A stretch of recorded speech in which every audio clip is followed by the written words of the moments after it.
अब फ्लाइट में मिलेगा नेटवर्क, यात्री कर सकेंगे फोन पर बात। जाने अब कौन सा प्लान होगा शुरू। आपने हर मोबाइल फोन में फ्लाइट या एयरप्लेन मोड जरूर देखा होगा। किसी भी मोबाइल डिवाइस में ये फीचर डिवाइस को मोबाइल नेटवर्क और इंटरनेट से डिस्कनेक्ट करने के लिए होता है। खासतौर पर विमान में यात्रा शुरू करने से पहले यात्रियों को अपने फोन को स्विच ऑफ या एयरप्लेन या फ्लाइट मोड में डालने के लिए कहा जाता है। ऐसा इसलिए कि एयरप्लेन में मोबाइल नेटवर्क नहीं आता है, लेकिन अब ऐसा नहीं होगा। यात्रियों को अब फ्लाइट में भी मोबाइल नेटवर्क मिलेगा, जिसकी मदद से वो फोन कॉल और इंटरनेट इस्तेमाल कर सकेंगे। आइए जानते हैं इस नई टेक्नोलॉजी के बारे में। 5G नेटवर्क के कई देशों में लॉन्च होने के बाद अब यात्रियों को उड़ते हुए विमान में बेहतर स्पीड से इंटरनेट एक्सेस मिल सकता है। हालांकि ये टेक्नोलॉजी केवल यूरोपियन यूनियन के देश ला रहे हैं। यूरोपियन यूनियन ने फ्लाइट के अंदर 5G मोबाइल सर्विस की अनुमति दी है। यूनियन ने एसोसिएट देशों को 30 जून 2023 तक इसके लिए इंफ्रास्ट्रक्चर डेवलप करने की डेडलाइन जारी की है। यूरोपियन यूनियन के एसोसिएट देश अगले साल जून तक एयरपोर्ट से लेकर विमान के लिए 5G उपकरण लाएंगे। यूरोपियन यूनियन के लेजिस्लेटिव काउंसिल द्वारा बनाए गए कानून के मुताबिक एयरलाइंस अपने एयरक्राफ्ट में 5G टेक्नोलॉजी इंस्टॉल कर सकते हैं, ताकि पैसेंजर विमान के अंदर अपने स्मार्टफोन या अन्य डिवाइस को आसमान में भी कनेक्ट कर सकें। आसान नहीं है राह।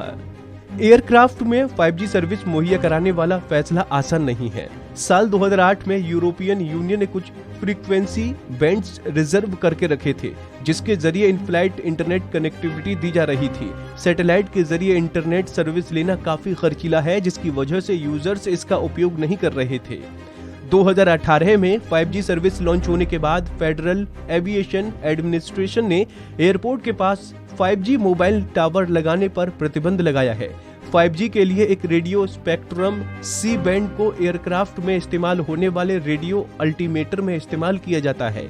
ऐसे में एयर ट्रैफिक कंट्रोलर को एयरलाइन से कम्युनिकेट करने में दिक्कत आ सकती है।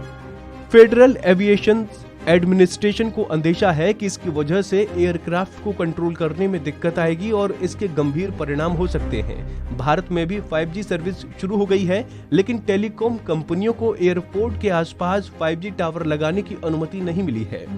भारत में इन फ्लाइट मोबाइल सर्विस साल 2020 में रिलायंस जियो ने इन फ्लाइट मोबाइल सर्विस शुरू की थी। टेलीकॉम कंपनी अपने यूजर्स को कुछ एयरलाइंस में ये सर्विस उपलब्ध करा रही है। हालांकि इन फ्लाइट मोबाइल सर्विस इस्तेमाल करने के लिए आपको अपना फोन एयरप्लेन मोड में रखना पड़ता है। इन फ्लाइट मोड में मोबाइल सर्विस एक्सेस करने के लिए यात्रियों को ज्यादा पैसे खर्च करने पड़ते हैं। साथ ही इंटरनेट की स्पीड काफी कम रहती है। टेलीकॉम कंपनियां एयरलाइंस ऑपरेटर्स के साथ मिलकर फ्लाइट्स के लिए मिलने वाली सैटेलाइट कनेक्टिविटी का इस्तेमाल करके यूजर्स को मोबाइल और इंटरनेट का एक्सेस देती हैं। ये तकनीकी काफी खर्चीली है, जिसकी वजह से टेलीकॉम और एयरलाइंस ऑपरेटर्स यात्रियों से सर्विस लेने के लिए ज्यादा चार्ज करते हैं। साथ ही ये सर्विस चुनिंदा एयरलाइंस में ही मिलती है। हालांकि यूरोपियन यूनियन द्वारा एयरक्राफ्ट में 5G टेक्नोलॉजी इस्तेमाल करने की अनुमति मिलने से भारत समेत अन्य देश भी एयरलाइंस में 5G इक्विपमेंट इंस्टॉल करने की अनुमति दे सकते हैं। कैसे काम करेगी ये टेक्नोलॉजी? एयरक्राफ्ट में 5G इक्विपमेंट लगाए जाने के बाद एयरक्राफ्ट में यूजर्स को 100 Mbps की स्पीड से इंटरनेट एक्सेस करने को मिलेगा। विमान यात्री जिस तरह से जमीन पर अपने स्मार्टफोन यूज करते हैं, ठीक उसी तरह से वो हवाई जहाज में भी मोबाइल इस्तेमाल कर सकेंगे। यानी यात्री अपने स्मार्टफोन से वीडियो कॉल कर सकेंगे, पसंदीदा movies, web series, OTT apps पर देख सकेंगे या फिर सोशल मीडिया प्लेटफॉर्म के जरिए लोगों से कनेक्ट कर सकेंगे। 5G इक्विपमेंट लगाए जाने के बाद एयरक्राफ्ट नजदीकी 5G मोबाइल टावर से कनेक्ट होगा और विमान में बैठे यात्रियों को इंटरनेट और मोबाइल सर्विस मुहैया कराएगा। इन फ्लाइट मोबाइल सर्विस में एयरक्राफ्ट सैटेलाइट के रेडियो फ्रीक्वेंसी की मदद से इंटरनेट की सुविधा मिल रही है। ये सुविधा काफी खर्चीली है और इंटरनेट की स्पीड भी काफी कम आती है।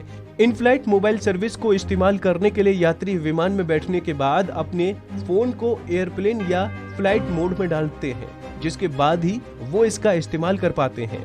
नई टेक्नोलॉजी में ऐसा नहीं होगा, ये कम खर्चीली होगी।